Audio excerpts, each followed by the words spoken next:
સમાધિ એટલે પરમાત્માની સાથે એકાકાર થવું, એનું નામ સમાધિ છે. આંખ બંધ કરીએ અને સમાધિ લાગે તો સમાધિ કોને કહેવાય?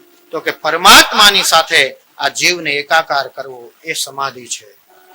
અને સમાધિ અવસ્થામાં માણસ જાય ને, નિંદ્રા સમાધિ સ્થિતિ, આપણે ઊંઘીએ ને એ પણ સમાધિ જ છે. પણ ભગવાનને યાદ કરીને સૂઈએ તો, કારણ કે સૂતા હોય એટલી વાર કઈ ખબર જ નથી ને આજુબાજુમાં શું થાય છે. તો નિંદ્રા છે એ પણ સમાધિ સ્થિતિ છે, પણ એમાં ભાવ સમાધિ નો કરવો જોઈએ.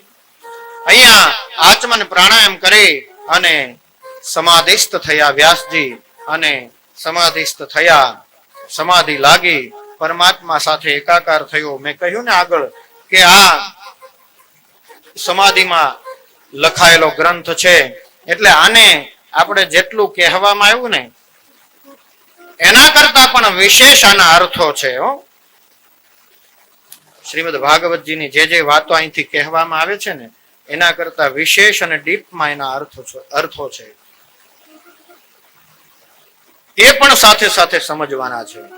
જેમ લૌકિક વાર્તા આપણે સાંભળીએ, ધુંધુકારીની વાર્તા સાંભળી, પણ એનો આધ્યાત્મિક અર્થ મેં તમને કહ્યું ને કે આ મારા તમારા આત્માની અને મનની વાત છે. આત્મદેવ એ આત્મા છે અને ધુંધુલી છે ને એ મન છે.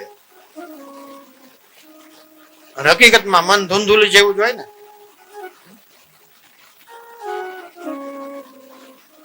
તો જે કથા અહીંથી કહેવામાં આવે એના કરતા પણ આધ્યાત્મિક અર્થ વિશેષ હોય છે. અહીંયા સમાધિસ્થ થયા વ્યાસજી અને સમાધિ લાગી એટલે પરમાત્મા સાથે સીધો તાર જોડાયો, અને તાર જોડાયો અને એ સમાધિમાં